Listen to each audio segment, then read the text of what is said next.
Decía que le quería preguntar a Silvia o a Germán si ya habían tenido alguna clase conmigo previamente. Yo soy bastante vinculado con el Instituto Magíster, no sé si ya me los había encontrado dentro de este camino. Claro que sí, maestro. Perfecto. Eh, Sí, claro que sí. Perfecto, muy bien. Yo quisiera hacer un poquito más dinámico este ejercicio. Yo quisiera saber, yo sé que ya he visto algunos temas con ustedes y quisiera saber qué temas esperarían abordar dentro de esta clase, ya en el nivel de maestría, que yo no haya abordado. ¿Sí me hago entender? Porque me parece muy interesante, pues porque a veces uno se sienta acá desde una tiril y, metafóricamente hablando, por supuesto, e intenta abordar algunos temas que cree muy relevantes, pero me gustaría saber o cuáles de los que vimos en la anterior ocasión les ocasionó alguna curiosidad que no se haya resuelto, digamos, de manera definitiva.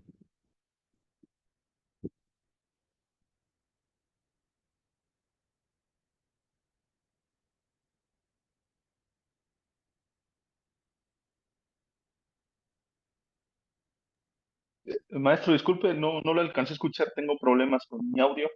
Tranquilo, Germán, no hay problema. Lo que quería preguntar era básicamente que si habían algunos temas que ustedes consideraban pertinentes para poder abordar, ustedes mismos que quisieran que yo pudiera abordar dentro de esta clase, o si por el contrario también podían tener algunas dudas de temas anteriormente vistos.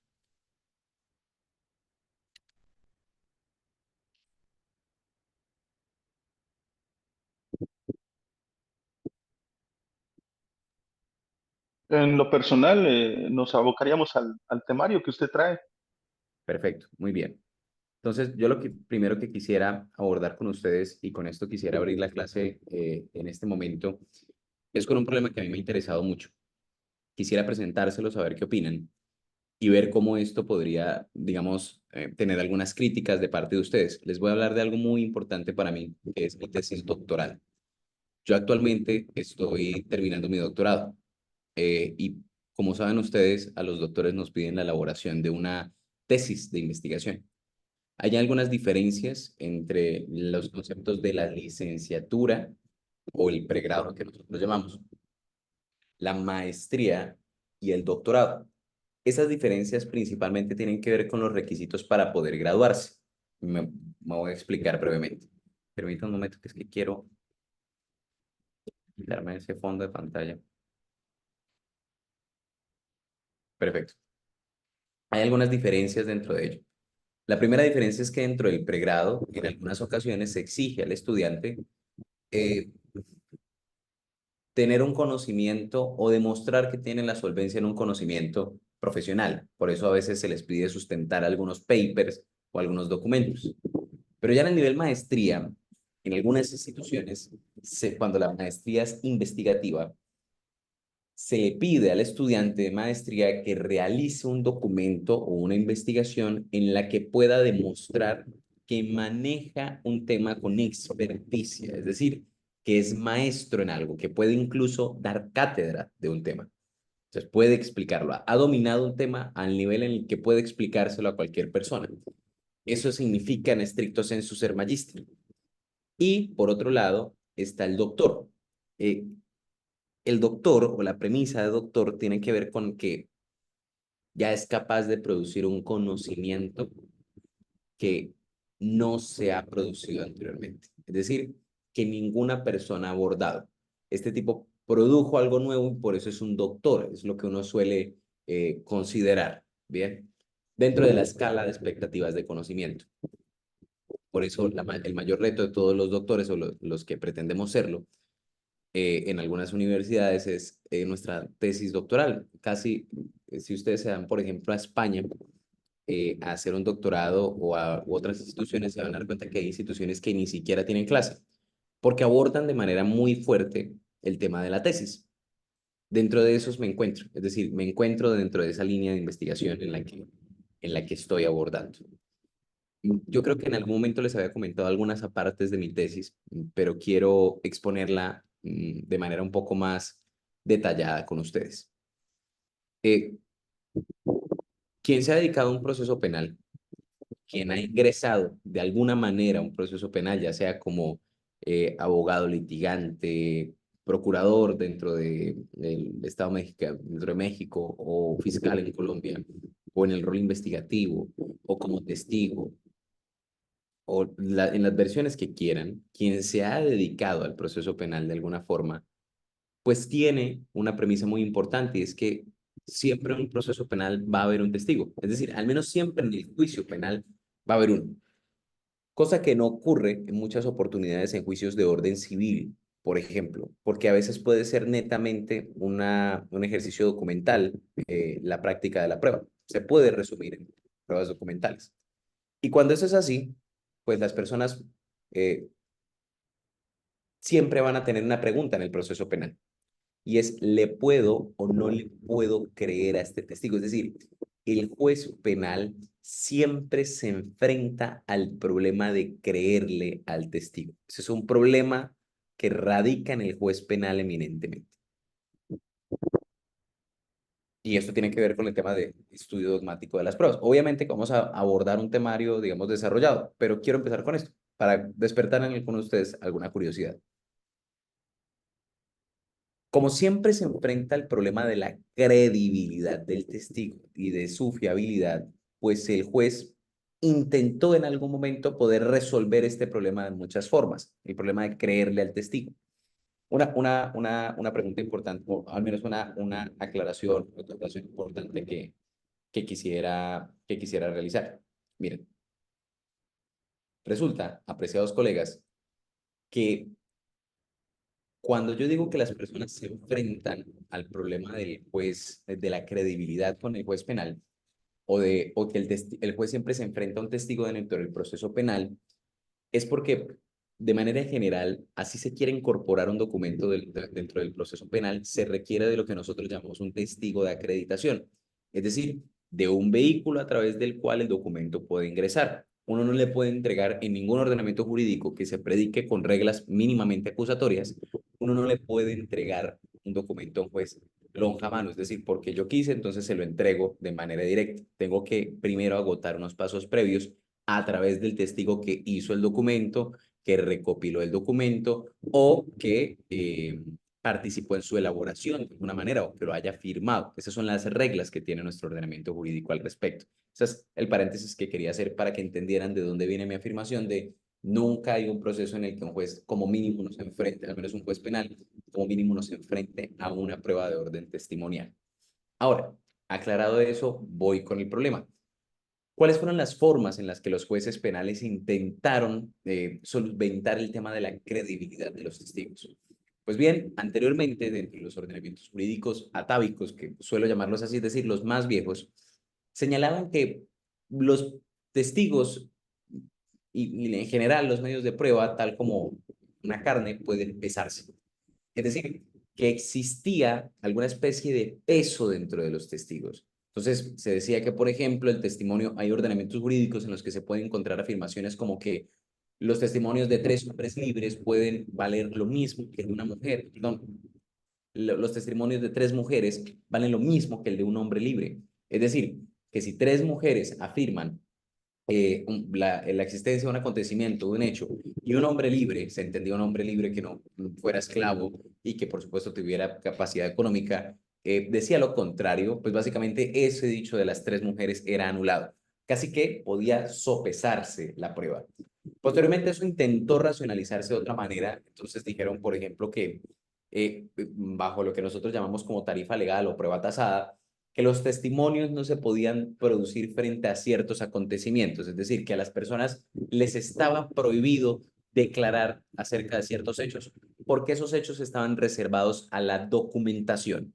Entonces decían, por ejemplo, que la prueba del matrimonio, como aún ocurre dentro de los procesos civiles, que por ejemplo en Colombia, que la prueba del matrimonio no se podía dar a través de testimonios, sino que por el contrario era un hecho que debía probarse a través de un documento que era el registro civil de matrimonio. También, por ejemplo, que la compra y venta de un bien inmueble tampoco se podía probar con un testimonio, porque eso estaba reservado a la documentación, es decir, que se necesitaba cierto tipo de prueba para que se pudiera creer en la existencia de esa compra. digamos que eso fue cambiando, porque principalmente el proceso penal entendió que no podía basarse en eso, es decir, que a veces no te tenían esos documentos y que eso sencillamente no podía ser un impedimento para dar por probado un hecho o un obstáculo para la realización de la justicia. Entonces el procedimiento penal cambió y admitió lo que nosotros llamamos libertad probatoria. Sin embargo, dentro de eso, pues también eh, existieron una especie de pensamientos místicos acerca del juez. Cuando llega la oralidad y cuando el juez tiene la capacidad de enfrentarse directamente al testigo y poder confrontarlo, el juez empieza a creer que hay ciertas partículas de su actitud que le pueden decir si el testigo efectivamente puede ser creíble o no, o al menos si merece su fiabilidad y si merece su confianza. Ese es el principal problema al que se enfrentó el juez. Venga, ¿cómo hago para poder resolverlo? Y pues empezó a decir que él mismo podía detectar a través de su comportamiento nervioso, de si efectivamente tosía o no cuando estaba declarando, de si se mostraba sudoroso al poder dar una declaración o algo por el estilo. Yo no sé si ustedes han escuchado y quisiera escucharlos al respecto de algún juez o alguna persona que crea que esto puede ser un elemento a tener en cuenta o incluso a veces el ordenamiento jurídico lo puede consagrar. Como se van a dar cuenta, en Colombia precisamente hay algo por allí que da la idea de que esto se puede. Quisiera saber qué opinión les merece esta idea de que el testigo puede ser analizado en su credibilidad cuando se le ve directamente por el juez y a partir de allí, pues, se pueden sacar algunas conclusiones sobre ese mismo, ¿no?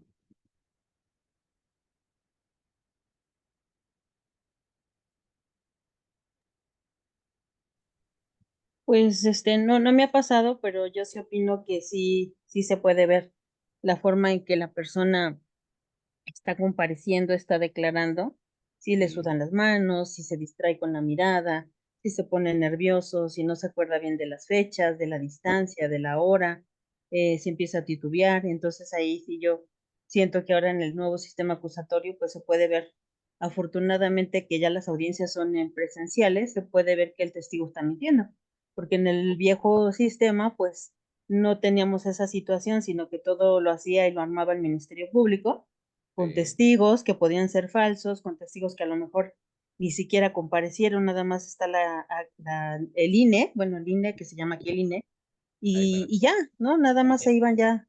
¿El INE qué es, perdón? El INE es la credencial de identificación que Ah, tenemos los mexicanos, como la ajá, cédula. Sí, como la cédula, exactamente. ok, Entonces, había testigos que se fabricaban y que ya nada sí, más firmaban y nunca se presentaban a una audiencia. Y hoy en las audiencias, pues el juez súper. sí le pregunta, ¿no? En qué distancia estaba usted cuando vio que le disparó, ¿no? Por ejemplo, o a cómo se percató usted de que era esa persona, ¿no? La ropa, las facciones. Entonces la persona cuando titubea, cuando no es un testigo realmente creíble, pues iba a dudar, iba a ponerse nervioso y van a haber muchas situaciones que nos demos cuenta que está mintiendo. Para mí esa sí es la situación. No sé si esté correcto. Sí, la verdad es que no hay algo correcto e incorrecto. Ahorita te voy a mostrar algunas, o sea, te voy a comunicar algunos estudios que se han realizado. Pero es eso, cuando llega la oralidad a un país, pues precisamente se empieza a creer en esto, es decir, se empieza a confiar mucho en esto y esto es un problema enorme. Me voy a explicar por qué. Una cosa es la garantía que tú estás informando, mañana la vamos a ver, digamos, con mucha precisión. Mañana, discúlpame, esto es que quería hablar con la persona que nos está acompañando de Magíster, pero no sé si está ahí, eh, para saber cuándo es que vamos a recuperar la clase. Creo que la clase la vamos a recuperar mañana, si no estoy mal. Pero sí, en el siguiente temario que quiero abordar es el tema del principio de confrontación y cómo opera. Pero una cosa es eso, una cosa es que a mí, que yo no sepa quién me acusa, que yo no pueda verlo, que yo ni siquiera pueda preguntarle, que yo no lo pueda confrontar y mucho menos contradecir. Es decir, espérese, es que yo no le estoy creyendo. Y otra cosa es que, por ejemplo, que tú dijiste dos cosas que me parecieron supremamente interesantes. El problema de que la gente no recuerde y el problema de que las personas puedan en algún momento tener problemas para expresar la idea. Pues resulta que se hicieron algunos estudios de orden psicológico a nivel mundial, a efectos de determinar si existen algunas características humanas que nosotros tengamos que puedan transmitir la mentira, es decir, que se puedan corroborar a través de la mentira, como por ejemplo toser, sudar o tartamudear. Y se concluyó que ninguna de estas pueden, de manera objetiva, significar que una persona está mintiendo. Es decir, las personas, ni siquiera un psicólogo, ni siquiera un psiquiatra, nadie puede determinarlo. Principalmente porque las personas pueden, por ejemplo, yo soy profesor de Derecho y yo he visto a estudiantes que se han preparado 5 años para poder ingresar a una audiencia nerviosos, tartamudeando y sudando. Y no están declarando, solamente están ejerciendo el rol para el cual se prepararon durante mucho tiempo. Entonces, lo que se dice es, puede obedecer a otras causas, no necesariamente a la actitud o comportamiento, la actitud o el comportamiento del testigo obedece a la causa de está mintiendo. Puede ser un testigo muy sincero, por el contrario, que está preocupado por la sinceridad de su testimonio, pero que se siente intimidado por estar enfrente de una sala, por estar en un sitio en donde nunca ha estado, por tener un juez enfrente. Por ejemplo, en Colombia, creo que en México no los juramentan, no les toman juramento para declarar la verdad, si no estoy mal. Pero en Colombia sí. En Colombia los juramentan de manera y los amonestan de manera muy grave. O sea, es una amenaza. Los testigos declaran amenazados en Colombia. Es decir, donde usted llega a faltar a la verdad total o parcialmente, incluso callándola, sobre una pregunta que se le haya realizado y no la quiera responder, pues puede estar sujeto a una pena de 9 a 12 años. Pues las personas cuando están así declarando, pues pueden tener miedo. Bien, y eso suele ocurrir. Entonces, pues es allí a donde quería llevar yo como el tema. Eh, entonces, lo que se ha considerado en estos últimos 4 años o 5 años es que verdaderamente ese comportamiento del testigo nada nos puede decir. Diferente es que el testigo no responda.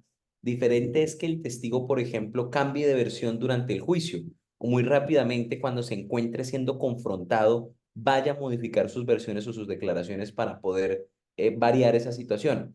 Pero lo que ha estado criticando fuertemente lo que llamamos la psicología del testimonio es que el juez crea que puede valorar de la actitud de rascarse la cabeza o sudar y extraer de ahí algunos comportamientos. Eso es precisamente lo que tiene, por ejemplo, y les comento, a Colombia actualmente en una tensión enorme, pero enorme entre todos los abogados penalistas. Colombia tiene una ley, se volvió ley afortunadamente, de virtualidad en los procesos.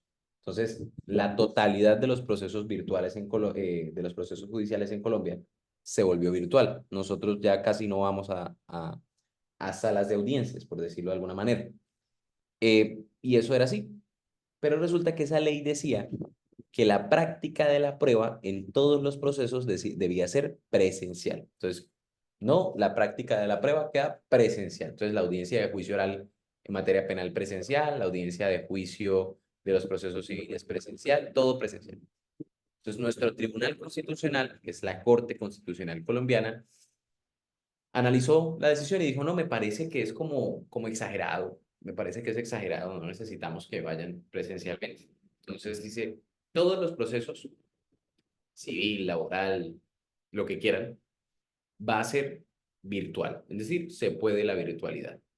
Las razones que esboza son, por ejemplo, la dificultad para trasladarse a las audiencias, entre otros escenarios. Y dicen, no, creo que es virtual, pero el penal no. Entonces dice, porque, y utiliza ese argumento, Silvia, dice, porque el juez cuando está enfrente del testigo puede analizar su comportamiento y extraer conclusiones a partir de allí. Y pues eso puede ser una consideración de una persona que litigue, puede ser una consideración de alguien que se dedique a estos temas, pero no debe ser la consideración de un juez.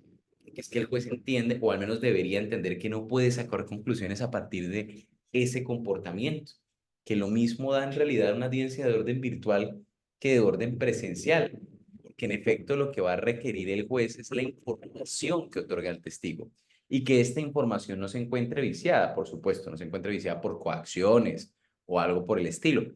Situaciones que si bien pueden pasar en la práctica, pues pueden ser controladas por mecanismos del juez, como maestre Medellín. O sea, yo te lo comento, yo he tenido 2020, 21, 22, 23, 4 años de virtualidad en los procesos, es decir, yo 4 años litigando, afortunadamente de manera exitosa, virtualmente, entonces, y ganando. Entonces creo que verdaderamente los juicios, y a veces también como representante de víctimas y atacando duro en juicios. Entonces creo que la virtualidad no le cambiaba nada. Pero precisamente ese era el argumento y se los dejo a su consideración por si tienen alguna idea diferente o quisieran objetar o algo por el estilo, pues me parece muy prudente que se pueda hacer en estos escenarios de orden académico.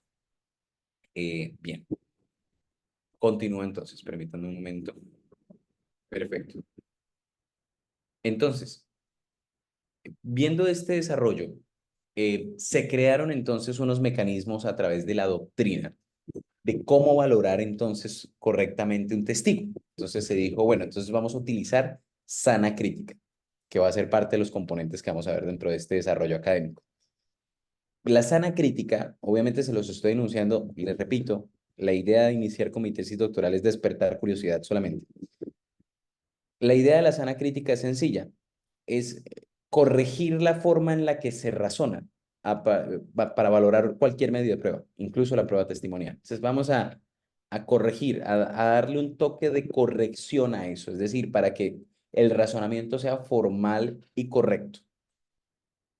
Entonces se decía, vea, es que usted no puede valorar la prueba como quiere, no puede decir que intuye que eso es así, no puede decir que está convencido de que eso es así, porque tenemos un problema enorme. Usted no es una persona con la que yo estoy chismeando o cotorreando, como se dice popularmente, para que diga que está convencido.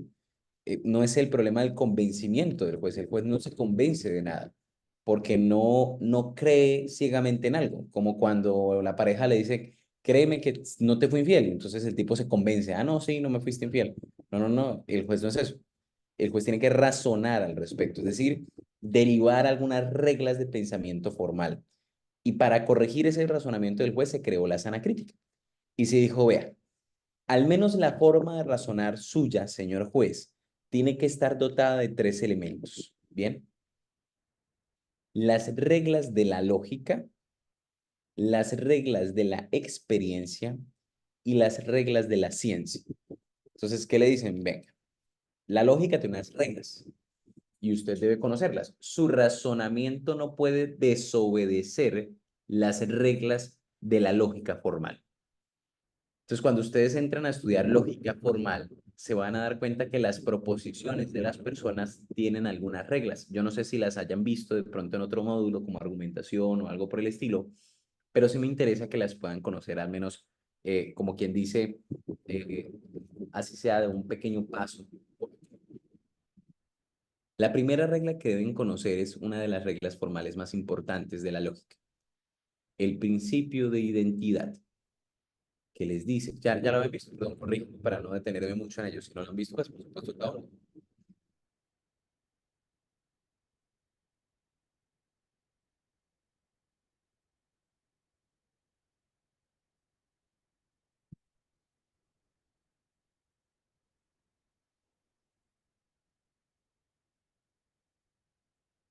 Hola.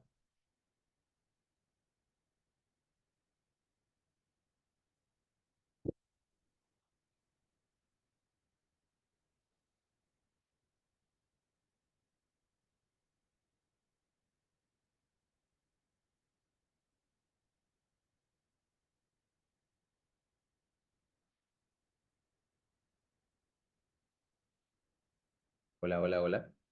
Sí, profesor. Perdón, Sí, ¿preguntó algo? sí, te decía que si ya habían visto las reglas de la lógica acá.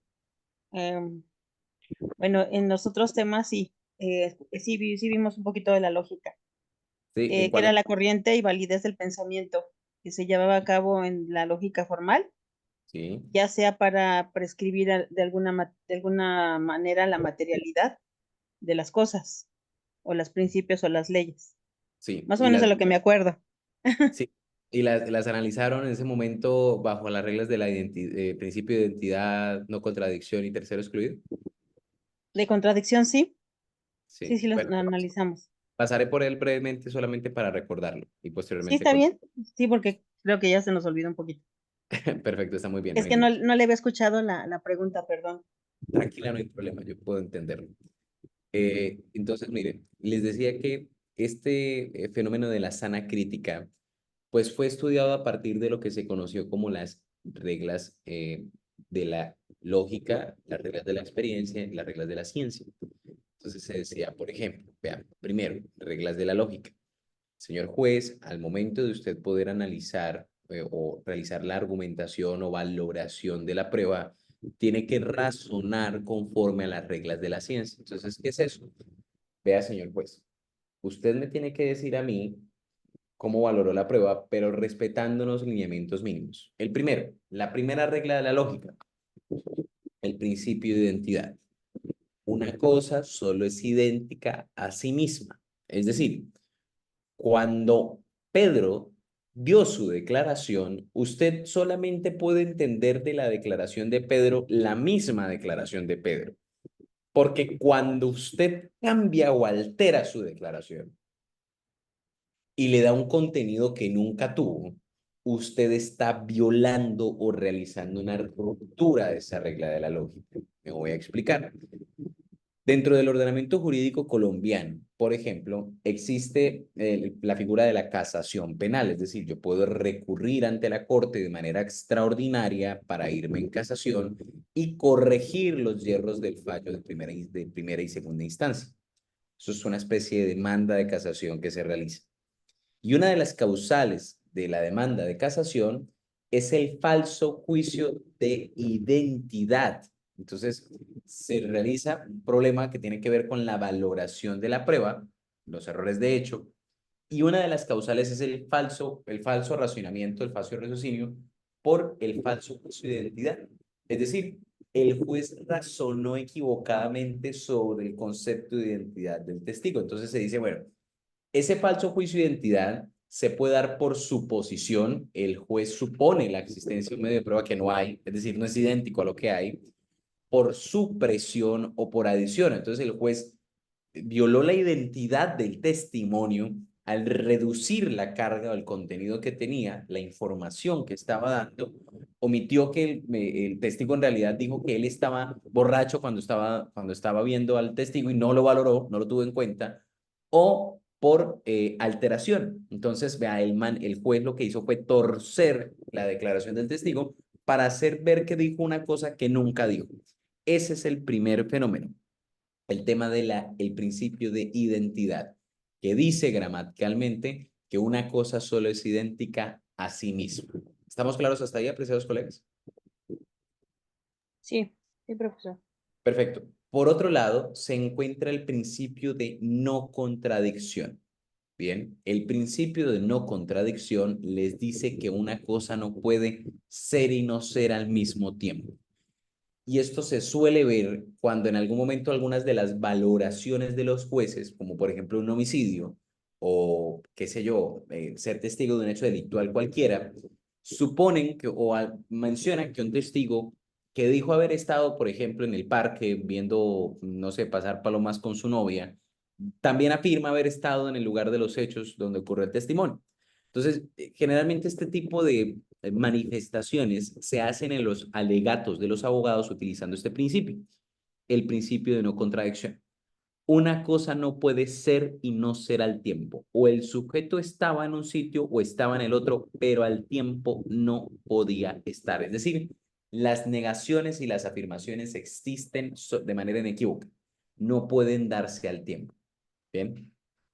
Y el principio de tercero excluido les dice básicamente que las cosas son o no son y se excluye cualquier situación posterior. Me explico. La puerta, esta es la premisa de los manuales de lógica jurídica que siempre van a encontrar.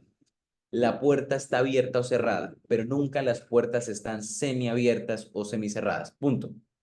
Lo que pasa es que puede estar abierta mucho o poco, pero la puerta está abierta o cerrada. Bien, las cosas son o no son. El testigo estaba o no estaba. El testigo vio o no vio. Pero no hay un punto medio sobre la naturaleza de las cosas. Eso es lo que nosotros llamamos el principio de las reglas de la lógica.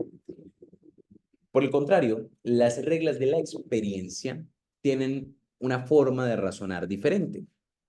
son formas de construcción de indicios basadas en hechos previos que vivimos las personas o en generalizaciones que pueden ser aceptadas. Me voy a explicar. La naturaleza del indicio siempre parte de la siguiente manera. Yo con el indicio, el maestro Jairo Parra Quijano, que es el maestro de muchos a nivel mundial, me incluyo dentro de ellos, a pesar de que él se haya dedicado principalmente a temas civiles, pues la verdad es que dio mucho de qué hablar para los temas penales. Entonces, pues creo que vale la pena siempre recordar. El maestro Jairo Parra Quijano decía algo muy interesante. Él todavía vive, solamente que da poca conferencia.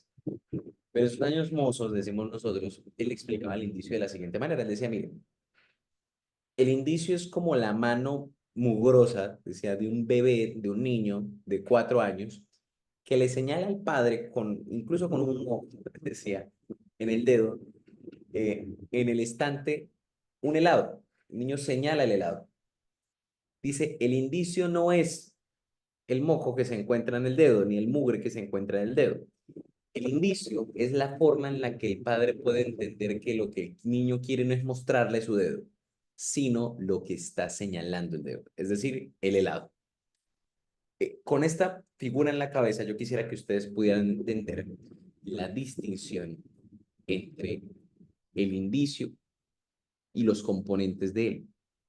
El indicio es una forma de razonar que les lleva de un hecho indicador a un hecho indicado. Esos son los mínimos dos componentes que debe tener un indicio. Un hecho indicador que debe estar probado y un hecho indicado al que se quiere probar. Si yo les dijera, por ejemplo, que salí a la calle y toda la carretera estaba mojada, ustedes me podrían decir, ¿por qué es? O sea, si yo salgo a la calle y les digo, el piso está mojado, ¿qué creen ustedes que pasó? ¿Qué llovió? ¿Qué llovió? ¿Y por qué? No es porque sea arbitrario, si te das cuenta. El hecho probado o el hecho indicador, ¿cuál es? El piso mojado. Y al que se quiere llegar, ¿cuál es? Que llovió. Quiero probar que llovió y te digo, mira, llovió, ¿cierto? Pero aquí está el tercer elemento, que es el del cual estamos hablando, que son las reglas de la experiencia. Para poder llegar a la conclusión de que llovió, pues tú el razonamiento lo haces internamente, pero ¿cómo lo explicas? ¿Cómo me dices? Pues es que creo que llovió. Esa es la tarea del juez, poder explicar y proponer sus argumentos dentro de la decisión cuando valora prueba. Y para eso se creó la regla de la experiencia. Pues le dicen al juez, vea, pues diga por qué es que cree que llovió. Y se formula de la siguiente manera. Siempre o casi siempre que P como enunciado principal o condicionante dentro de las expresiones lógicas, entonces Q. Siempre que P, entonces Q. ¿Qué significa eso? Pues sirve porque tú dirás, pues es porque siempre o casi siempre que llueve, el piso está mojado, ¿no? O al revés, o casi siempre que el piso está mojado es porque llovió. Entonces construyes esa forma de pasar del hecho indicador, piso mojado, al hecho indicado, llovió. ¿Ves? Esa es la forma en la que nosotros podemos construir ese hecho, ese razonamiento. Obviamente que las máximas de la experiencia tienen unas reglas importantes. La primera de ellas es que no puede ser personal, es decir, no se puede basar en temas personales, sino que por el contrario se debe basar en naturalezas generalizables y universales. Esas son las dos reglas. La máxima de la experiencia debe ser general y universalizable. ¿Qué significa general? Que verdaderamente podamos decir que se repite en el tiempo. Y universal significa que todos, o al menos un hombre promedio, digamos, pueda estar de acuerdo con esa proposición. Te voy a explicar, o les voy a explicar a Germán y a ti, un hecho que ocurrió en un litigio que yo tuve. Acá, no sé cómo se llama en México, acá hay una diligencia ante jueces de control de garantías que se llama búsqueda selectiva en base de datos. Y esa búsqueda selectiva en base de datos básicamente quiere decir que el fiscal está pidiendo autorización para poder ingresar a una base que contenga información de cierta naturaleza que le pertenece a una persona. ¿Sí me hago entender? ¿La tienen en México? Sí, sí, sí la tenemos. Perfecto. Entonces, dentro de esa, el fiscal tiene que explicar por qué está buscando la información, es decir, una carga argumentativa importante. Resulta que mi cliente lo estaban juzgando por lavado de activos en una cantidad de 1 punto algo millones de dólares. Entonces, el fiscal llega y dice, yo quiero que la Sociedad de Caballistas de Colombia me indique si esa persona tiene o no tiene activos ahí. Entonces, a mí me parece un poco extraño porque nunca se había hablado de caballos, es decir, jamás. Y en Colombia hay una sociedad de caballistas donde se registran los caballos. O sea, que hay un tema cultural muy importante, creo que en México también, muy importante con los caballos, y eso valen millones y bueno. Entonces, ¿qué ocurre? Que este tipo dijo, no, yo quiero que la sociedad de caballistas me certifique eso. Entonces yo, venga, ¿y por qué? O sea, es que no me ha explicado de dónde saca la actividad de caballos. Y miren lo que él dice. Es que siempre o casi siempre que una persona se dedica al lavado de activos, mete su capital en caballos. Entonces, incluso el juez se sorprendió. ¿Por qué? Porque es que esta es una regla de la experiencia que uno puede llamar espuria. ¿Qué significa espuria? Que no es propia. ¿Por qué? Porque es falsa. No se repite tanto como él cree y no solamente eso, demuestra en realidad que viene de su percepción individual. Seguramente él habrá tenido casos en donde la mayoría de los casos que tuvo, algún caballo había y bien por él. Es decir, es válido que lo razone de esa forma, pero eso no quiere decir que entonces todas las personas que se dedican a temas de lavado de activos pues vayan a meter su capital en caballos. O si no, pues tocaría que cerrar esa sociedad, ¿no les parece? Es decir, daría el traste con la sociedad. Sería una sociedad delictiva la sociedad de caballistas y no es así. Es una sociedad constituida legalmente. Entonces miren que este tipo de cosas pueden pasar. Y por último se encuentran las reglas de la ciencia. Básicamente hay un problema muy grande al momento de, y eso lo vamos a analizar dentro de estos días que vamos a estar, un problema jurídico autónomo. Nos vamos a dedicar a ver problemas jurídicos. Y eso sí me parece muy importante que desde ya lo sepan. Vamos a analizar problemas jurídicos de manera independiente. Y uno de los problemas jurídicos es, bueno, ¿yo cómo valoro la prueba pericial? Es decir, ¿cómo valoro el conocimiento científico? Si carezco de él. Es decir, no tengo conocimiento científico. ¿Cómo hago para poder valorarlo? ¿Cómo hago? O sea, ¿yo cómo hago para saber si un perito me miente o no? ¿Cómo puedo hacerlo? Entonces hay algunas reglas que se han sentado al respecto. Y eso tiene que ver con los análisis o las valoraciones que se puedan realizar a partir de las pruebas periciales, que esto es fundamental. Una regla principal que debe tenerse en cuenta al respecto es que el perito no puede sustituir al juez. Es decir, ese es el primer riesgo al que nosotros llamaremos el riesgo de sustitución. Es cierto, los peritos poseen conocimiento que no poseen los abogados. Bien, primera premisa acreditada en el libro. Pero hay una segunda premisa. El que valora el hecho es el juez y le ha sido reservada a él esa función y nadie se la puede quitar. Ninguna persona. Bien, ni siquiera el perito. De tal suerte que él tiene que explicar, por ejemplo, en el debate de dos peritos, él tiene que explicar por qué toma posición por un perito, por qué toma posición por otro, o por qué sencillamente no le cree a ninguno. Y esta es una tarea muy compleja. Y es muy compleja cuando ustedes dicen, bueno, tengo un radiólogo, tengo un químico forense, tengo una persona que me está explicando temas de contabilidad elevadísimos. ¿Y cómo hago para poder decirle que descreo de él? Pues las reglas que han sentado los ordenamientos jurídicos contemporáneos atienden a su verosimilitud. ¿Qué significa la verosimilitud? La capacidad de ser creíble. ¿Y cuándo una cosa puede ser creíble? Cuando está explicada de manera, perdón, explicada de manera completa y ha contestado a las dudas. Y no solamente eso, ha explicado el rango de falibilidad. Me voy a explicar detenidamente. Un juez no puede creer a un perito que no le explica cómo hizo las cosas. ¿Por qué? Porque el perito nunca sabrá de dónde proviene, perdón, el juez nunca sabrá de dónde provienen las conclusiones de los peritos. Básicamente sería como un mago, ¿no? O un vidente que dice, dame tu mano, los videntes no te explican de dónde sacan la información, pero lo hacen. Y los jueces no pueden creer en videntes. Esa es la razón por la que el perito debe explicar. En segundo lugar, el perito debe contestar preguntas, es decir, debe ser lo suficientemente claro frente a las dudas que pueda presentar los funcionarios judiciales y las partes frente a su conocimiento. Precisamente porque para eso está ahí, no solamente para concluir, sino para explicar en términos razonables aquello que no se pueda entender sobre su ciencia. Y en tercer lugar, debe explicar qué tanto falla y cuáles son las falibilidades de la ciencia a la que se dedica. Porque si dice que no falla, nos miente. La teoría del conocimiento, es decir, la epistemología, ya nos ha mostrado que los testigos pueden, perdón, que los peritos y que las ciencias no pueden estar 100% o absolutamente en lo correcto, sino que admiten ciertos grados de falibilidad, es decir, de capacidad de fallar.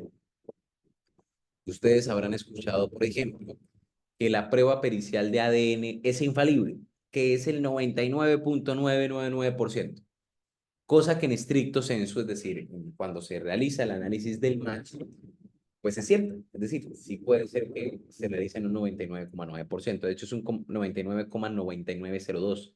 Es casi 100. Materialmente para la matemática eso es 100. Pero nadie les dice por qué es que hay tanto falso positivo en las pruebas de ADN. Y la razón es que el error principal radica en la recolección de la prueba y en el sometimiento al análisis. Es decir, a veces los peritos contaminan sus propias pruebas con la forma en la que lo hacen y en otras ocasiones cambian las pruebas en el análisis que hacen. A veces incluso han llegado a cotejar la misma prueba con ella. Es decir, sacan de un tubo la misma cantidad de sangre, por ejemplo, y del mismo otra para poder hacerlo y no se dan cuenta por errores un poco de práctica, pero ha pasado. Y esto tiene un grave inconveniente a nivel de la valoración de la prueba. Sobre esto andaremos con mucho más detalle. Entonces, como ven, de línea general, hay un problema enorme sobre la capacidad de valorar prueba testimonial.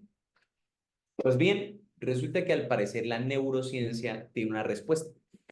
Resulta, apreciados colegas, que existe una figura que se llama prueba sobre neuroimágenes. ¿Y qué significa eso? Que las personas pueden ser analizadas de manera concomitante cuando están declarando a nivel neurocientífico. Es decir, que hay personas que se han sometido a pruebas de cátodos cerebrales y de diferentes análisis que existen mientras que declaran. Esto se basa en una teoría neurocientífica que les dice que se llama la anatomía neurocerebral, que les dice que en diferentes zonas de su cabeza o de su región cerebral se alojan algunas funciones de manera principal. Esto no es del todo, pues digamos que aquí se activa esto y aquí esto como un cuarto, por decirlo de alguna manera. Aquí está la cocina, aquí está la nevera, aquí está la habitación, esta es la sala, sino que por el contrario es un eje principal. Hay unos focos principales de actividad. Y al parecer se ha estudiado que la memoria se encuentra en el sistema límbico. Es un sistema que queda justo en la mitad del cerebro, pero abajo, es decir, en la parte cercana aquí, descienden unos 5 centímetros y ahí se encuentra el sistema límbico.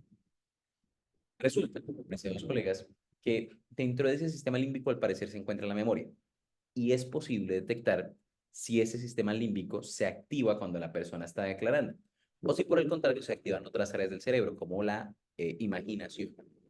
Entonces, lo que quieren demostrar con ello es que es posible eh, acreditar que un testigo está recordando efectivamente algo y no lo está creando o imaginando. Es decir, esto para los jueces sería efectivamente la solución a todo el problema. Es decir, no necesito ver si tosió, no me voy a complicar con reglas de la experiencia, no me voy a complicar con contrainterrogatorios muy arduos. Lo único que quiero saber es si se puede o no se puede y ya.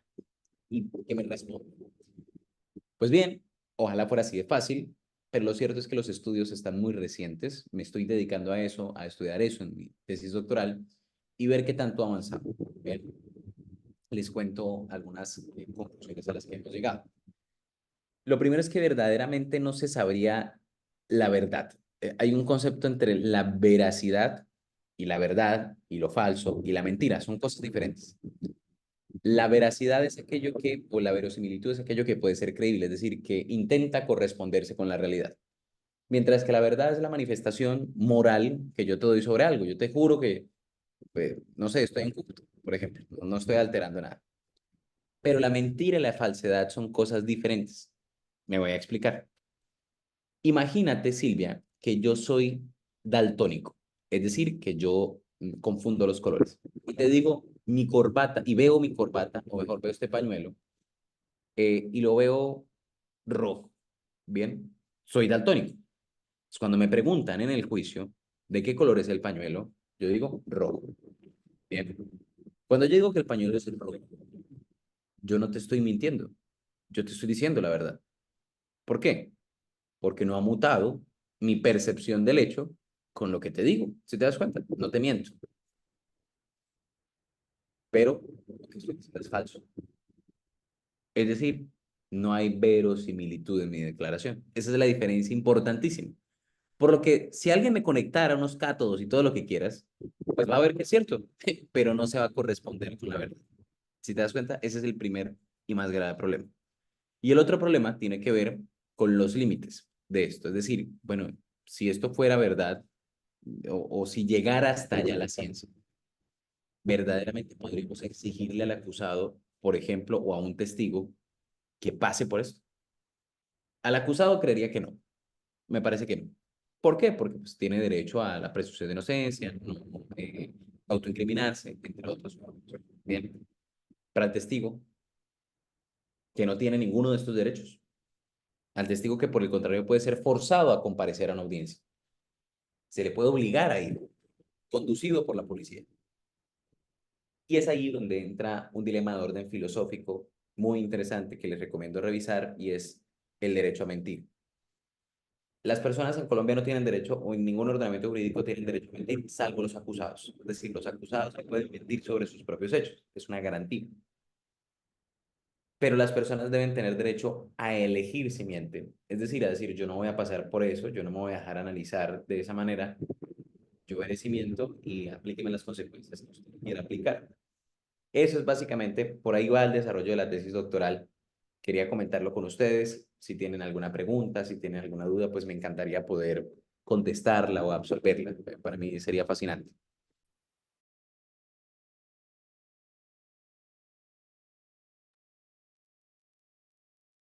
Entonces, en relación a los testigos, bueno, ya comentó que no es fácil em, decir que mienten, porque cualquier situación en sudoración, en nerviosismo puede ser causado por otras cuestiones, por los nervios de estar en una sala, además. Pero entonces, em, al decir que sí sabemos que mienten, ¿cómo lo podríamos explicar o cómo lo podríamos acreditar? Si no va a Muy ser válida esa situación de sudoración y demás. bien, excelente. Hay dos cosas que yo creo que uno puede, o al menos tres, que uno puede decir para, o que uno puede utilizar para demostrar que un testigo miente. La primera es el mecanismo de impugnación de la credibilidad, es decir, cuando la contraparte demuestra con declaraciones anteriores que el testigo había dado otra versión o algo por el estilo. En alguna de las dos mintió. Y eso ya lo hace per se una persona a la que resulta difícil creer. Por el contrario, puede ser que usted le impugne la credibilidad, pero tú sabes que la prueba se valora intrínseca y extrínsecamente, es decir, la prueba se valora de manera individual y en conjunto. Entonces tú puedes decir, por ejemplo, mire, individualmente su declaración de por sí es contradictoria. Es decir, si yo la analizo de esta manera, yo no podría creer. Esa es la labor titánica de los jueces, analizar de manera individual y ver si resulta coherente. Y hay otra forma que es la corroboración periférica de ese hecho. Es decir, venga, y cuando yo lo analizo por el resto del conjunto de pruebas, ¿concluyo que me dice la verdad o debo concluir forzosamente que me miente? Es decir, no coincide su versión con el resto del conjunto de pruebas. Esa es otra forma para hacerlo. Y yo creo que otra de las formas para poder acreditar la mentira de un testigo es bajo el análisis que te digo de las reglas de la sana crítica. Es decir, a veces uno suele demostrar que un testigo miente porque pudo demostrar que no era posible que haya visto eso estando en la situación en la que se encontraba, por ejemplo. Pero como te digo, ojalá existiera alguna cláusula que solamente con verlo tú dijeras, esto es, bien, pero verdaderamente no existe y actualmente no se ha demostrado que pueda ser así. por el contrario, puedes descreer de un testigo que intenta ser muy honesto y que efectivamente lo está haciendo, solamente que está muy nervioso. Y tú dirías, pero ¿por qué está nervioso si está diciendo la verdad? Porque nos pone nerviosos someternos a escrutinio. Imagínate que vas a una entrevista laboral. Ya tienes trabajo, pero vas a una entrevista laboral. Te puedes poner nervioso y no vas a mentirle a nadie, solamente quieres el cargo. Ahora imagínate un tipo que fue citado por un juez con toga, que ve un montón de policías, que está en un proceso de orden penal, no sé, muchas tensiones, y eso puede poner a una persona muy nerviosa. Incluso las víctimas se ponen nerviosas, las víctimas tosen, tartamudean, lloran, y cuando es por las víctimas, mira que las personas no dicen que mienten, dicen es normal porque es víctima. ¿Te das cuenta? La misma seña o el mismo signo puede ser múltiples veces interpretado de manera diferente por diferentes personas. Y cuando eso es así, pues no se puede, o sea, como es tan variable, no se puede confiar en ese criterio únicamente para poder concluir la verosimilitud de un testigo. Esa es la forma. Entonces, como te digo, impugnación de la credibilidad, corroboración externa con los otros medios de prueba, incluso ausencia de coherencia interna del relato y reglas de la sana crítica. Esa es la forma en la que se debería acreditar la mendacidad o mentira de un testigo.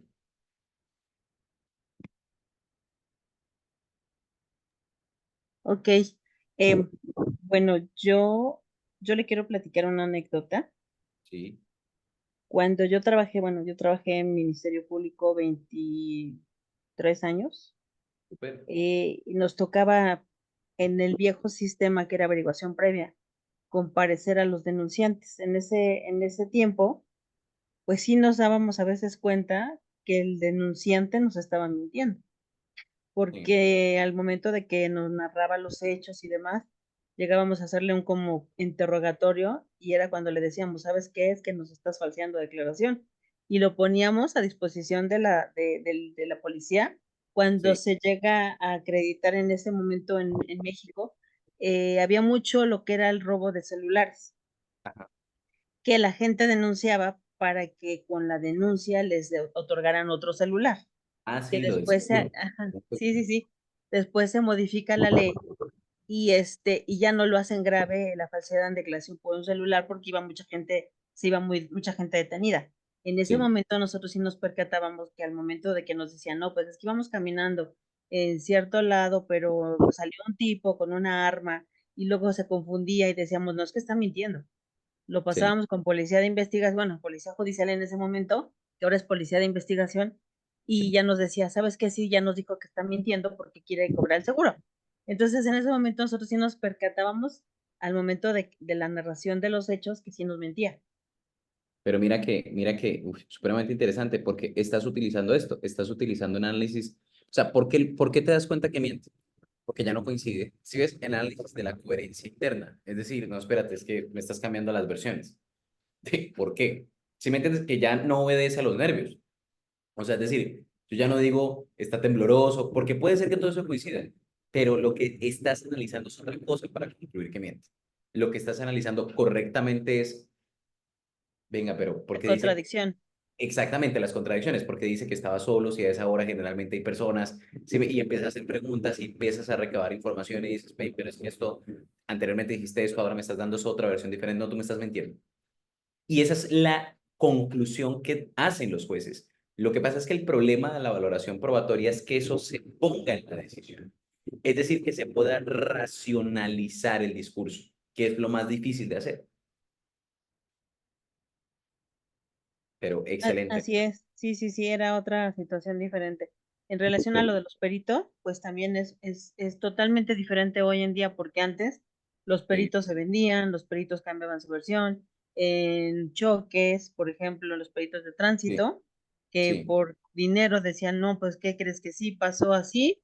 Y se pasó Ajá. el alto y no lo comprobaban, ¿no? Y se creía lo que ellos manifestaban en su dictamen, tal y como lo hacían porque nada más firmaban y ya. Pero ahora en Sí, la audiencia, el juez efectivamente le pide, a ver, ¿qué técnica empleaste? sí. ¿A qué distancia? Científicamente, perdón, tienes que demostrarme por qué llegas a esa conclusión. Y entonces ahí también ya los peritos ya no pueden mentir como mentían en el anterior sistema. Sí, claro. Exacto. Mira qué es eso. Anteriormente, yo siempre he dicho metafóricamente que lo que hacía el juez con el perito era levantarse de la silla y cedérsela. Es decir, le decía, no, siéntese mientras que, o sea, redacte esta parte de la decisión, básicamente, porque yo voy a creer que usted me diga. Y mira que algo muy curioso, el juez no necesita saber de temas periciales, es decir, el juez en este caso no necesita conocer exactamente cómo se maneja el tema automovilístico, cómo funciona la velocidad, la huella de frenado, no necesita conocerlo. Lo único que debe hacer es preguntar correctamente, es decir, ¿de dónde saca esto? Explíqueme cómo funciona esa teoría y hacer las preguntas correctas. Bien, cuando el juez puede hacer eso, puede resolver. Mira, es que el problema jurídico más difícil que yo he visto resolver a los jueces es cuando un perito le dice A y el otro le dice lo contrario, porque el juez se ve sometido a una presión muy extraña donde dice, pero es que yo no sé, ¿y a quién le creo? Entonces hay jueces que han llegado a plantear que eso les genera duda razonable, es decir, que eso les anula el proceso, o sea, les anula la capacidad de decidir sobre el tema. Yo digo, no, es que no puede ser así sistemáticamente, porque imagínate, Silvia, que eso fuera así, pues yo como defensor lo que hago es contratar a un perito que diga lo contrario en cada momento y ya pues me gano todos los casos por duda, pues sería el abogado litigante más exitoso de todo el país y de Latinoamérica, porque, o sea, donde hay un perito yo contrato otro. Entonces, no puede ser así, pues tiene que tener la capacidad de indagar y preguntar. Obviamente que no va a superar a ningún testigo en su ciencia. De hecho, hay una discusión que vamos a ver en estos días y es si el juez, por ejemplo, puede ganarle a un perito. Es decir, puede decir, no, es que yo averiguo otra cosa y puede imponerse sobre el estudio, porque hay jueces que lo han hecho. Entonces, vamos a ver si es tan válido o no y qué reglas hay para eso. Pero lo que quería hoy era lograr esto, es decir, como incentivarlos un poco al análisis de la clase. Vamos a empezar por algunas instituciones muy interesantes. La siguiente clase vamos a ver estándares de prueba, que es un tema absolutamente apasionante y que todavía no está cerrado, es decir, no hay una cláusula completamente cerrada para eso. Entonces lo vamos a ver. Me encantó compartir con ustedes esta noche. Espero hayan disfrutado un tanto la clase. Inviten a sus compañeros, por favor, a que se unan. Vale la pena hacerlo. Y espero que se encuentren muy bien. ¿Listo? Nos vemos entonces mañana. ¿Vale? Y muchas gracias, maestro. Hasta luego. Con todo gusto que estés muy Que bien. descanse. Hasta luego. Que tenga Igual, buenas noches. Gracias. igual. Chao, chao, Germán. Cuídate. Vale, vale.